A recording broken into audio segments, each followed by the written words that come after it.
That's why I think you need a bad woman in charge at the White House.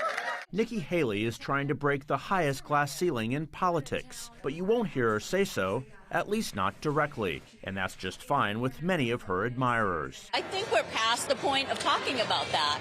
She's the candidate, male or female, she's a strong candidate. Thalia Flores has a front row seat to the New Hampshire primary and to Haley's rise, whether or not it's history making. I mean, it'd be great to have a female president, but that's not what it's about. As she courts all voters, Haley takes great care to walk a fine line, wielding gender as a humorous shield. I love all the attention, fellas. Thank you for that. And a defensive sword. They're 5-inch heels, and I don't wear them unless you can run in them. Helene Hagar is blunt about her feelings that it's high time for a woman in the White House. It's time to get the testosterone out of the White House and put a woman in there, but a specific woman, not Kamala Harris, but Nikki Haley. At campaign rallies, it's a sentiment echoing from Iowa. She's smart, she's tough, and she's passionate. To South Carolina. She is level-headed and speaks to the issues rather than a lot of rhetoric. Haley is on a quest to draw suburban women back to the Republican Party after so many fled during the era of Donald Trump.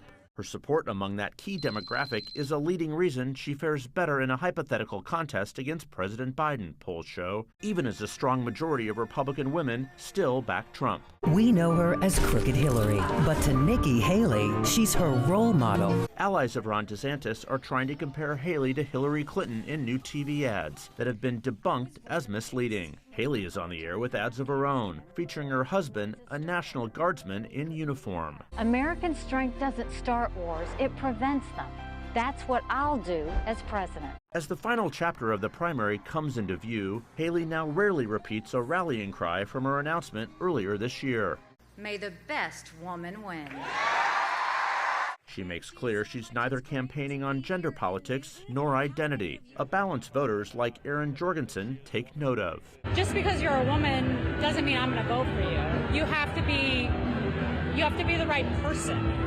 And I'm just happy that maybe the right person is finally a woman. Whether talking about abortion, I don't think the fellas have known how to talk about it properly. Or the economy. It hasn't been an easy time for young families at all. Haley often infuses her answers with her life experience as a woman and a mother, which draws admiration from her crowds. She's my voice. She speaks for me. But Vicki Schwegler makes clear that's not why she intends to give Haley her vote. I would say it's time for the right resume. We're not looking at somebody, and we're not going to box anybody in because you're a woman, because you're first-generation American. That's not who Republicans are.